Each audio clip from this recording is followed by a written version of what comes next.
Top 10 des vérités sur les Disney que vous auriez préféré ne pas connaître. Numéro 1. Le prince de la Belle au bois dormant est un putain de violeur. Vous pensiez que cette brave Aurore se faisait réveiller par un doux baiser de son prince? Eh ben pas du tout. Dans le conte d'origine, celui qui a inspiré Perrault, le prince, non mécontent d'avoir mis la main sur une princesse endormie plutôt bonasse, décidait d'y tremper son biscuit. De la violer donc, si vous aviez pas compris. Aurore se réveillait alors 9 mois plus tard, quand l'un des deux chiens qu'elle avait mis au monde toujours dans son sommeil, lui a enlevé sans faire exprès l'écharpe qu'il avait plongée dans ce long coma. On prédit quand même des relations mère-fils assez compliquées. Bonjour docteur, mon papa a violé ma maman. Numéro 2. Tout le monde crève dans Notre-Dame de Paris. Mais genre tout le monde. Enfin, sauf ce grand dadé de Phébus, mais ça on s'en fout parce que c'était vraiment un gros blaireau. Donc pour résumer, Esmeralda est pendue en place publique sur ordre de Frollo qui a trop les boules parce qu'elle voulait pas le pécho. Quasimodo, qui était secrètement amoureux d'Esmeralda depuis le début, balance Frollo du haut de Notre-Dame pour le punir. Mange tes dents.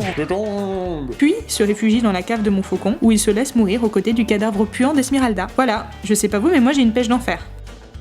Numéro 3. Les oiseaux de Cendrillon ne sont pas si gentils que ça. En effet, chez Disney, les oiseaux c'était des gentils petits piou-piou qui aidaient Gus et ses copains à faire une jolie robe de princesse à Cendrillon. Dans le conte des frères Grimm, ces sales piafs étaient de beaux salopards qui n'hésitaient pas à crever les yeux de Javotte et Anastasie pour leur donner une bonne leçon. Alors ok, Javotte et Anastasie c'était pas des meufs sympas, mais quand même leur crever les yeux, leur bouffer les globes oculaires et leur grignoter la cornée, c'est peut-être un peu radical. Numéro 4. Mulan se fout en l'air. Et dire qu'elle aurait pu filer le parfait amour avec Shang main dans la main sous le soleil des tropiques. Mais non, dans la légende qui a inspiré le film, Mulan, qui se déguisait donc en homme pour aller au combat à la place de son père, se suicidait avec son épée. Adieu monde de merde. Pourquoi, me direz-vous? Eh bien pour ne pas avoir à épouser l'empereur, qui lui faisait des avances un peu lourdingues depuis qu'il avait appris que son général était en fait une générale. Morale de l'histoire, la vraie Mulan était encore plus badass que l'héroïne de Disney. Numéro 5. Hercule est dérangé, zinzin, toc toc. Dans le film, tout allait bien. Hercule, c'était un mec sympa, qui mettait des jupettes et qui avait de gros biscottos. Dans la légende, tout va beaucoup moins bien. Hercule, qui s'est marié à Mégara, s'embrouille avec Héra, qui décide alors de lui jeter un sort pour le rendre zinzin. Et ça fonctionne plutôt bien puisque Hercule décide alors de buter ses 3 gosses. Un événement qui forcément nuit un peu à sa vie de couple, et ce d'autant plus que dans certaines versions il aurait aussi buté cette pauvre Mégara qui avait rien demandé à personne. C'est con, elle nous aurait demandé, on lui aurait dit que les demi-dieux c'était pas des mecs fiables.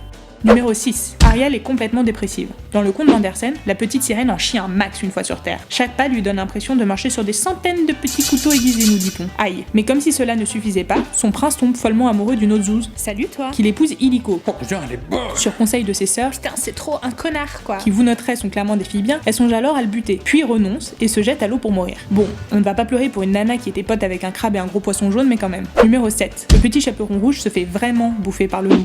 Chez Perrault, il n'y avait pas de chasseur, que ce soit dit une bonne fois pour toutes. Le petit chaperon rouge se fait bouffer par le loup, et puis voilà, fini, fin de l'histoire, rideau, capoute. Numéro 8. Pocahontas crève dans d'atroces souffrances. Bonne nouvelle, Pocahontas a vraiment existé, et même que c'était la fille d'un certain Wahoun, enfin bref, un chef indien.